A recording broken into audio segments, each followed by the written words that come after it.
ఈరోజు దేవుని వాక్యము సంఖ్యాకాండము 14:18. అయితే ఆ దేశమును సంచరించి చూచిన మనుషుల్లో నూను కుమారుడకు యెహోషువయు యెఫున్నె కుమారుడకు కాలేబును సంచరించి బ్రతికినట్టుగా చూస్తున్నాం. యెహోషువ ఇశ్రాయేల్ తరపున మొత్తం 13 యుద్ధాలు చేసినట్టుగా మనం పరిశుద్ధ గ్రంథంలో యెహోషువ గ్రంథం తెలియజేస్తుంది. అందులో యోర్దాను నది దాటిన తర్వాత అమోరీలు, కనాను యుద్ధం మొదటిది. మోషే మరణించిన వెంటనే ఆక్రమణ ప్రారంభానికి యెహోషువ పుస్తకంలోని సంఘటనలు దాదాపు 25 సంవత్సరాలు పట్టింది. మోషే మరణించిన ప్రారంభమైన యెహోషువ పుస్తకంలో దాదాపు 25 సంవత్సరాలు పట్టింది.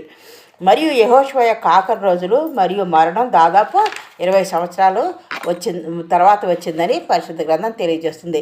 పరిశుద్ధ గ్రంథంలో యెహోషువ 110 సంవత్సరాలు బతికి మరణించినట్టుగా మనం తెలియజేస్తోంది.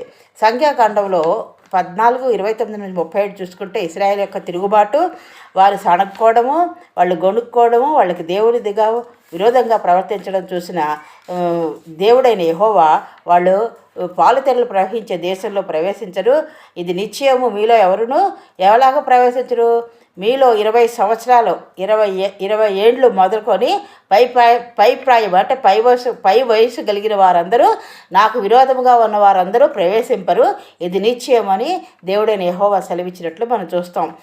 వాళ్ళ యొక్క తిరుగుబాటు, ఇశ్రాయేల్ యొక్క తిరుగుబాటు, వాళ్ళు దేవుడు ఎన్ని అద్భుత కార్యాలు చేసినా, వాళ్ళకి సంతృప్తికరమైన ఆహారం ఇచ్చినా, సంతృప్తికరంగా వాళ్ళకి ఎన్ని ఇచ్చినా కూడా వాళ్ళు దేవునిపై సడిగారు కాబట్టి, దేవునికి విరోధంగా ఉన్నారు కాబట్టి మీలో ఎవరూ ప్రవేశింపరని దేవుడు మోషేకి సెలవిచ్చినట్లుగా తెలుస్తోందన్నమాట.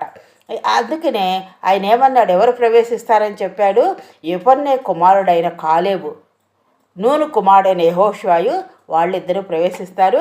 తర్వాత తరం వారు, అయితే వారు ఇంకా ఎవరు ప్రవేశిస్తారట, అయితే వారు కొల్లపోదురని మీరు చెప్పిన మీ పిల్లలను నేను ఆ దేశంలోనికి రప్పించదను, మీరు తృణీకరించిన ఆ దేశం వారు స్వతంత్రించుకొందురు, ఆ తరాలు వాళ్ళ పిల్లలు వాళ్ళు స్వతంత్రించుకుంటారు, కానీ మీరు అందులో ప్రవేశింపరని దేవుని వాక్యం సెలవిస్తోంది.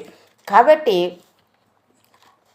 ఆ దేశమును సంచరించి చూసిన మనుషుల్లో మరొకసారి మనం చెప్పుకుంటున్నాం, నూను కుమారుడైన యెహోషువయు యెఫున్నె కుమారుడు కాలేబు సంచరించి బ్రతికినారు. కాబట్టి దేవుని ఉగ్రత చాలా కష్టం, ఆయన ఉగ్రత భరించలేనిది మాట. ఎందుకంటే పాత నిబంధన కథలు ఇవన్నీ మనకి దృష్టాంతాలుగా ఇచ్చారు. ధర్మశాస్త్రం మనం ఆచరించలేము కాబట్టి ఆయన కొత్త నిబంధనలో యేసుక్రీస్తు ప్రభువారు జన్మించి ఆయన మరణమయ్యి మనకు అమూల్యమైన రక్షణ ఇచ్చి ఆయన ప్రేమని కృపని మనకు చూపించిన ఆ దేవుణ్ణి, ఆయన దేవుని యొక్క అద్భుత కార్యాలను మన